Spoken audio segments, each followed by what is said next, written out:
Jahmyr Gibbs is like an absolute rocket ship right now in Dynasty and in redraft. What are your expectations for him in year one?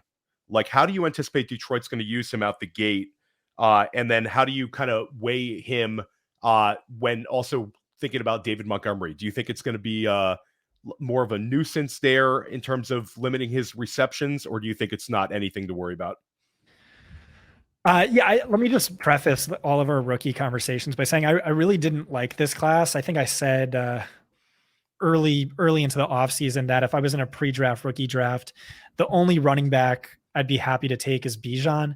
That was before I wrote up Gibbs. And once I wrote up Gibbs, I really did fall in love with him. I viewed him as sort of Austin Eckler, basically, where like I wasn't sure if he was going to be a bell cow his first 2 seasons in the NFL, but I think it was only a matter of time because he is, to me, he profiles to me as easily the greatest pass catching running back to come out since that season, which included Eckler, Kamara, Christian McCaffrey. And then as a runner, I thought he was extremely underrated by all of the key efficiency metrics, not volume metrics, efficiency metrics that mattered most to me.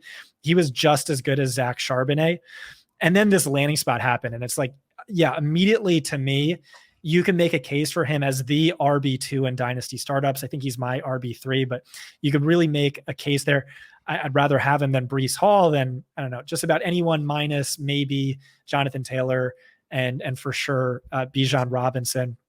And so, yeah, that I came back to that Austin Eckler comp after the draft. He had amazing draft capital, top 12 for a running back, extremely rare in this day and age. It's clearly value and they prioritize him. And, they were doing backflips when they took him. And so I see it as sort of like Austin Eckler in 2019, where he split carries with Melvin Gordon, but he dominated targets and he finished as the RB4 in PPR leagues. Because sure, he's not going to, get every snap usage like Bijan theoretically could. It just doesn't really matter because this Detroit landing spot was so good. They have a top 5 run blocking offensive line. They ranked, what was it? 4th in carries last year, 6th in targets, 1st with like twice as many as the next closest team inside the 5 carries.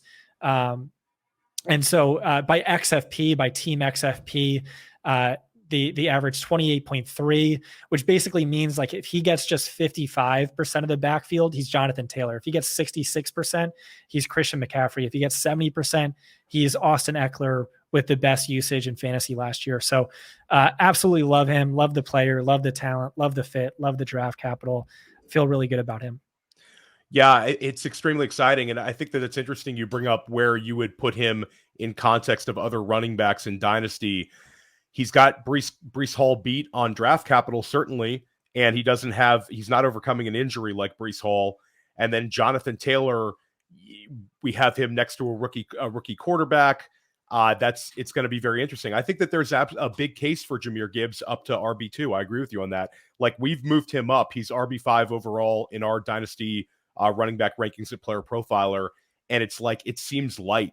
And every single startup you get into, he seems to be going higher and higher. Video. Be sure to subscribe and activate those alerts so you get notified as soon as new videos drop. And be sure to check out playerprofiler.com. We have all the tools for you to dominate every type of fantasy league. We have a draft kit, Dynasty Deluxe, data analysis, DFS Dominator, and don't forget the player rankings to rule them all.